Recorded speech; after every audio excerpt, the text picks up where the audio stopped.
Today we're going to explore the world of gender pronouns.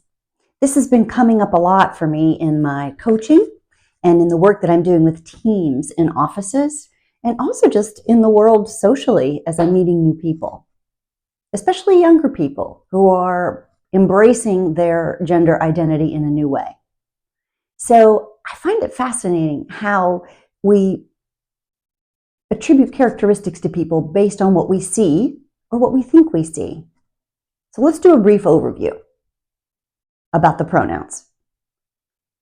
Cisgender means that you identify with the sex that you were born with. Non-binary, not two, means that you don't identify with either male or female. So a person might introduce themselves as, "Hi, I'm Terry, and my pronouns are they, their, or them." It's really interesting. This has been being explored, and people have really been wanting to talk about this and be recognized for what they're feeling inside since the year 1795. It's been documented. So this isn't brand new.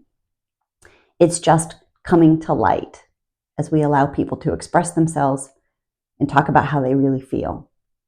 In 2016, the government actually recognizes they, them, and their on documents now. So it's even recognized by the government. So here's some ahas that I have had with studying this and really talking to people about it and trying to learn about it. I really do attribute characteristics to people based on what I see. So male or female, age. So if I meet an older person, I probably don't ask them, "Hey, what do you do for a living?" It really does navigate or affect how I navigate a conversation. So what would you ask if you didn't see somebody as the characteristics that you saw? What if you wanted to get to know somebody from the inside out rather than the outside in? What kind of questions would you ask? Well, this was a stumper for me. I actually Googled it and did a lot of Googling because it felt awkward to me, some of the questions that would be insightful. So I ask things now like, so what do you do for fun? Or what are you really into right now? What are you streaming on a podcast or on Netflix? Or what are you reading? And even just those simple questions lead me to a deeper conversation with folks right away than what do you do? Which automatically takes us on a realm of things that are outside of ourselves. We attribute then, oh, I'm a life coach or a real estate agent. And then we get another picture of what that person really is or does or is about, right? But when we can ask a question that's a little bit deeper, like, what's fun for you? We really start to get to know somebody. And then as you get to know them, you can ask even deeper question like, what's the most interesting thing that's ever happened to you? Or what are you learning right now that's important to you? What's your superpower? I mean, imagine being able to have those kind of conversations to really get to know somebody. So a lot of times people freeze up. They're not sure what to do or say when someone introduces themselves in that way, in the way of a pronoun. So my pronoun is they, their, or them. So number one, remember, it's not their preferred pronoun. It's who they are. Number two, use their name often because you're not going to get it wrong if you use their name. One of the reasons I get confused is because I think when I say they or them, I think of plural. So therefore, I feel like I'm not saying it right. So using their name is really helpful. And you just use it over and over, even though that sounds weird too sometimes to you because you're not used to doing it. And number three, if you make a mistake, don't make a big deal out of it. Stop and say, "Oh, I'm sorry, I realize I used the wrong pronoun," and then just keep talking. You'll get a chance to use the right pronoun again. You don't have to fix it. You don't have to have a conversation about it. You don't have to ask. Just say, "Oh, I'm sorry I used the wrong pronoun. I realize that." And just keep moving forward. Let it go. So what's going on deeper for folks? I'm really finding that there's a lot of things that are going on at a deeper level for people and how they're reacting to this. So I took some notes on how to recap some of that. And I think people often act angry and frustrated about the whole thing. And I think part of it is because people don't like to make mistakes. We don't like making mistakes. We don't want to get it wrong.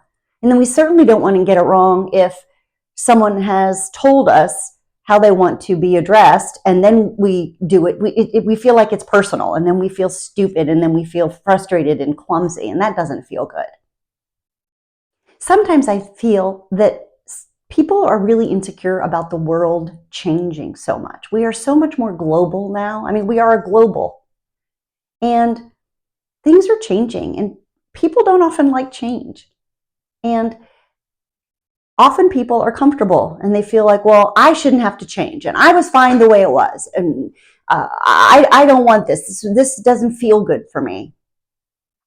Sometimes I see that people have a challenge with maybe their religion. So it really challenges them on a level of religion or spirituality in a way, for whatever their spiritual code is, that it's right or wrong. They want to make something right or wrong, and they want to make it fit into something that they already understand and deeply believe in. And maybe they just can't make it fit what they believe in. And that's uncomfortable. I have dealt with a family or two that really feel like there's a loss there. They have seen their child or their grandchild in a way, and they've built some hopes and dreams around this, and they're confused about what does that mean moving forward in the future. And it's kind of like when homosexuality was coming out and people were able to be open and loving and explore that with other folks, that parents often were like, well, what does this mean about grandchildren? So remember, non-binary doesn't have anything to do, by the way, with who this person has sex with. It means see me first. See me from the inside out. So why would we want to do this? Why would we want to try to get it right? Well, because I think, honestly, we really want people to feel loved and accepted, and we want to relate to them on a level that feels good to them. Secondly, it's a great growth opportunity. I mean, you're really going into your vulnerability when you make mistakes, when you have to stop and think about how you address somebody, when you go out of your comfort zone. But it leads to deeper connection. And if you love somebody that is non-binary, you want to be close to them. Oftentimes people feel like, what does this mean for our relationship? I don't know how I fit into this, or are we not as close as we were? I felt like I knew them this certain way, and now I don't know them at all. But you do. It's just a different way of approaching it and approaching the people. So the world is changing. It is changing. And there are so many wonderful things about that. In the workplace, this is a safety issue. So it's being addressed widely in the workplace.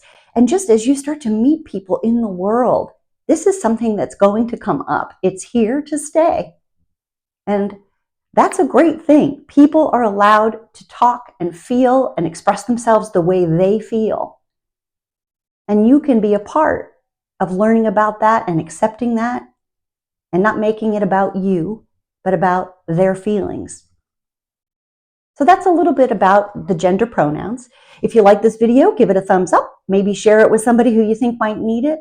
And if you have any questions, or you want to talk about anything about this, or anything that's at a core or even a little deeper, go ahead and check me out at laurie@lauriecoaching.com. We can talk about packages or even my new deep dive package. Thanks so much, guys, for tuning in.